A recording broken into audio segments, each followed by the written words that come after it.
Saumya Srivastava. Welcome to our channel college tutor.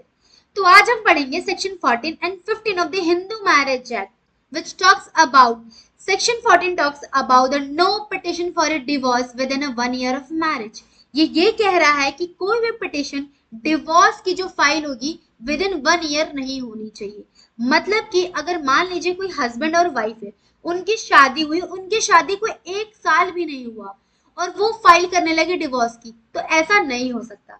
उनको 1 साल का वेट करना पड़ेगा। बट कुछ सर्टेन ऐसे कंडीशन है जिसमें वो विद इन 1 ईयर भी फाइल करते हैं। तो पहले हम स्टार्ट करते हैं सेक्शन 14 से स्टार्टिंग के।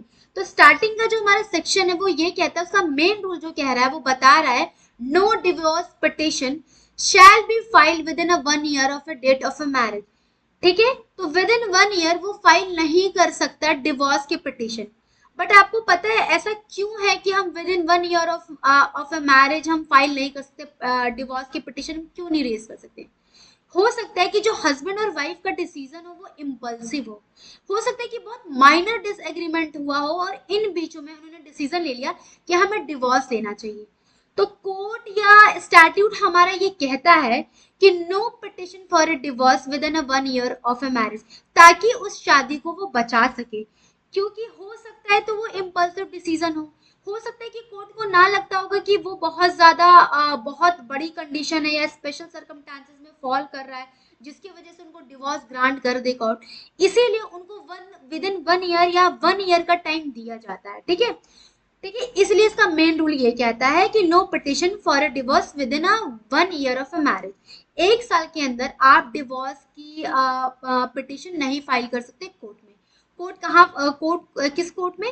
फैमिली कोर्ट हो सकता है, डिस्ट्रिक्ट कोर्ट हो सकता है। ठीक है, उसके बाद जो इसका एक्सेप्शन है या प्रोवाइजो वो ये कहता है, allowed before a 1 year in a special case. वो अलाउड कर रहा है। प्रोवाइजो क्या होता है? एक्सेप्शंस होता है। एक्सेप्शंस मतलब कि जो आपके जनरल रूल है उस पे ये प्रिवेल करेंगे एक्सेप्शन आपके। ठीक है, तो एक्सेप्शंस कहता है कि allowed before a 1 year in special case the court में allow a divorce petition with before a 1 year. 1 year के पहले आपको अलाउड कर सकते हैं, बट किस केस में? स्पेशल केसेस में, स्पेशल सर्कमस्टांसेस में। वो क्या है? There is exception hardship to the petitioner.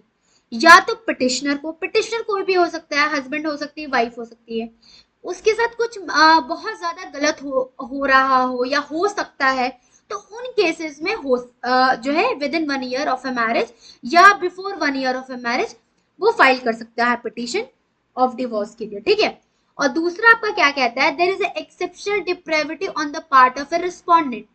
Exceptional depravity का मतलब ये है कि मान लीजिए कुछ उसके, मान लीजिए if I take an example, मान लीजिए रिस्पोंडेंट है वो वाइफ है, जो उसका हस्बैंड है उसको फोर्स कर रहा है प्रोस्टिट्यूशन वर्क के लिए, या उसको बहुत ज्यादा उसके साथ क्रुएलिटी कर रहा है, whether it is a form of a mental और फिजिकल। ठीक है, तो अगर वो ऐसा कर रहा है तो एक्सेप्शनल डिप्रेविटी के उसमें फॉल कर रहा है। मतलब उसकी कंडीशन से उसको डिप्रेव कर रहा है, जो उसकी मतलब एक्चुअलिटी है वाइफ की, उसकी उसको डिप्रेव कर रहा है, उसकी उसकी स्टैंडर्ड। जैसे कि उसको फोर्स कह रहा है, फोर्स प्रोस्टिट्यूशन कह रहा है कि अगर पति जो है मान लीजिए वो फोर्स कर रहा है कि नहीं आप तुम ऐसा करो, क्रुएलिटी कर रहा है, तो उस कंडीशन में क्या हुआ? Exceptional depravity. ठीक है, उसके बाद लेकिन ऐसा भी हो सकता है कि जो आपकी कोर्ट है इन दोनों को केसेस मेजर करेगी, क्या इन दो केसेस में आपका जो है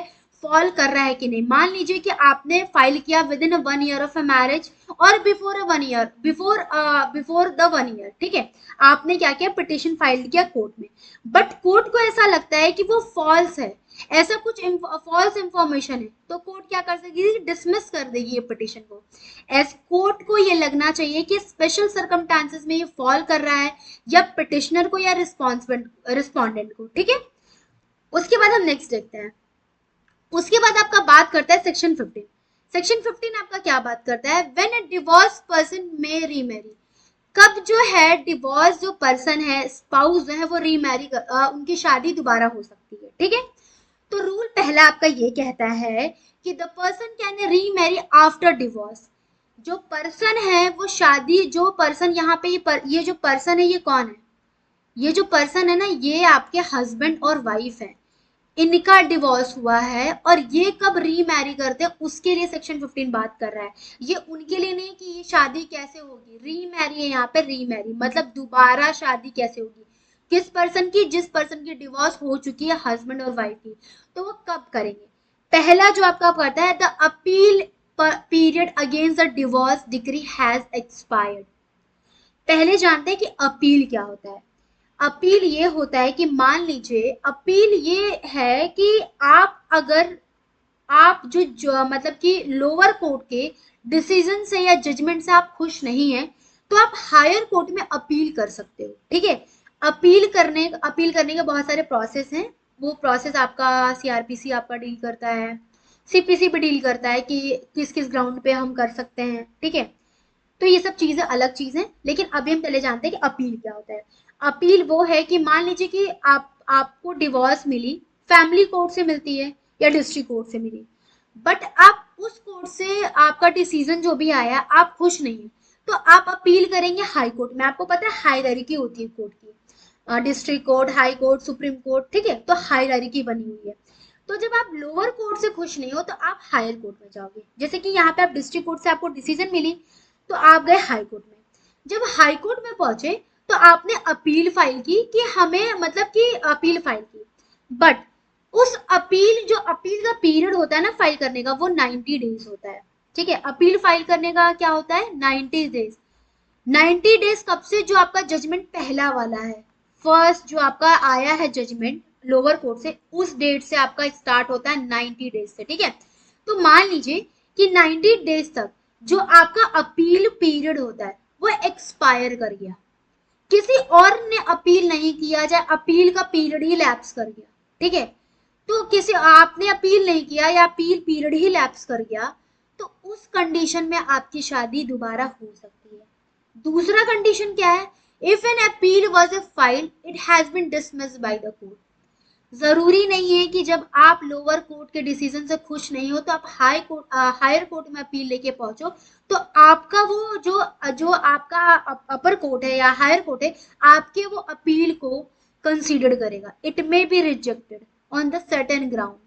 ठीक है, वो सर्टेन ग्राउंड्स दिए गए हैं हमारे एक्ट्स में, बहुत एक्ट्स में दिए, उस ग्राउंड पे रिजेक्ट भी हो सकता है।